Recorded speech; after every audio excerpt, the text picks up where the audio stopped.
Pakistan cricket board नहीं हो गया जैसे मजाक हो गया। पाकिस्तान क्रिकेट बोर्ड ने बाबर आजम का इस्तीफ़ा कबूल कर लिया है और इसका मतलब यही है कि इस रेजिग्नेशन के पीछे जो प्रेशर था वो बाबर आजम को पीसीबी की जानिब से दिया गया था और बाबर आजम ने कप्तानी छोड़ दी।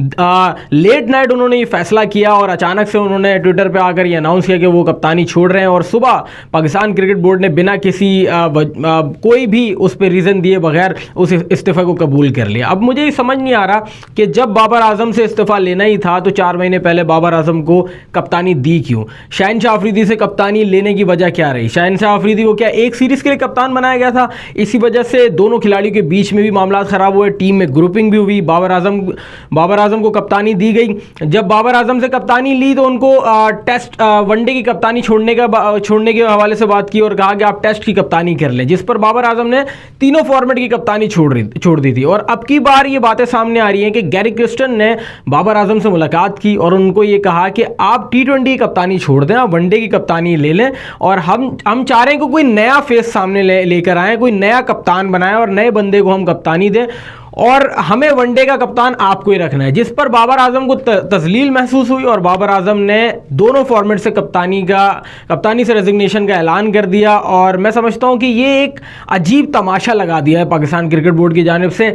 कुछ भी कर रहे हैं, किसी भी सिमत में जा रहे हैं और किसी भी खिलाड़ी को जलील कर देंगे कभी भी उठ के, कुछ समझ नहीं आ रहा। तो यार अगर आपने उस बंदे से कप्तानी करवानी नहीं थी तो 4 महीने पहले कप्तानी देने का जवाब क्या बनता था? यानी आपके पास कप्तान नहीं है, आप इतने सालों में अपना एक कप्तान नहीं बना पा रहे जिसको एक बंदे को आप तीनों फॉर्मेट की कप्तानी दे सकें और जिससे आप रिजल्ट ले सकें। आपको तो पता ही नहीं है, शान मसूद को नहीं पता कि वो अगले सीरीज के कप्तान होंगे कि नहीं होंगे, बाबर आजम का पता नहीं कि वो 4 मैचेस के बाद कप्तान होंगे कि नहीं होंगे। यार मतलब इस तरीके से आप मामला चला रहे हैं। बाबर आजम ने लेट नाइट इस्तीफा दिया और अचानक से उन्होंने ये बम फाड़ा पीसीबी के ऊपर के उन्होंने ये तो कहा था कि 1 महीने पहले उन्होंने इस बात से इन्फॉर्म कर दिया है, लेकिन ये मुझे ऐसा लग रहा है कि अचानक से बाबर आजम ने इस्तीफा दिया है। क्योंकि देखिए कनेक्शन कैंप जो हुआ उस 8 से 10 दिन पहले जो कनेक्शन कैंप हुआ उस मीटिंग में ये बात कर दी गई थी कि जो चैंपियंस ट्रॉफी का कप्तान है वो बाबर आजम ही रहेंगे और टेस्ट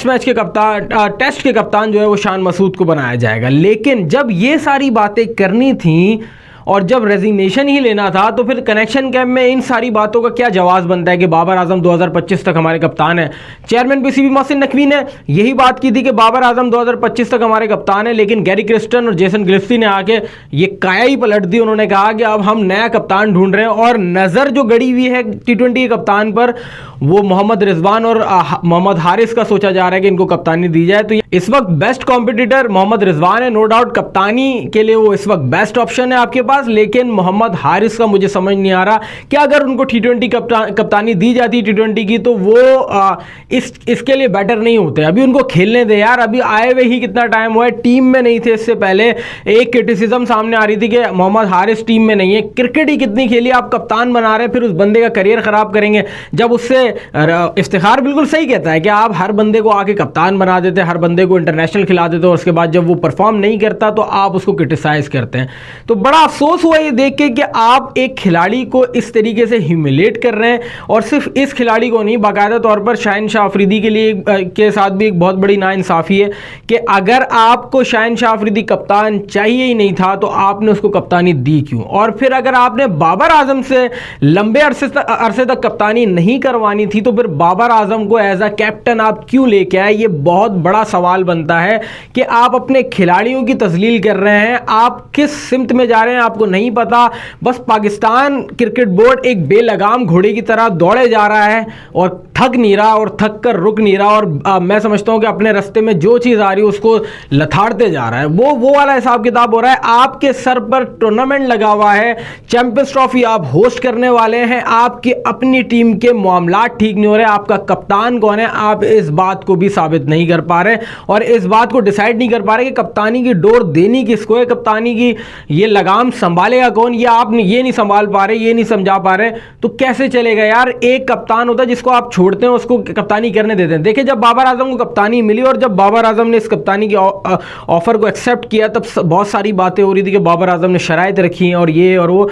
ऐसा कुछ भी नहीं था, बाबर आजम ने कोई शराइत नहीं रखी थी, लेकिन बाबर आजम को ये कप्तानी ही नहीं लेनी चाहिए थी। जो कॉन्फ्लिक्ट हो रहा था शाहीन और बाबर आजम के दरमियान, जो मामलात ख़राब हुए, वो इसी कप्तानी की वजह से हुए। और एक बाबर आजम की जो बैटिंग का मसला हो इस कप्तानी के बेस पर हुआ। तो मैं समझता हूँ कि अब जो कप्तानी छोड़ी है, बहुत बेहतरीन फैसला है बाबर आजम का।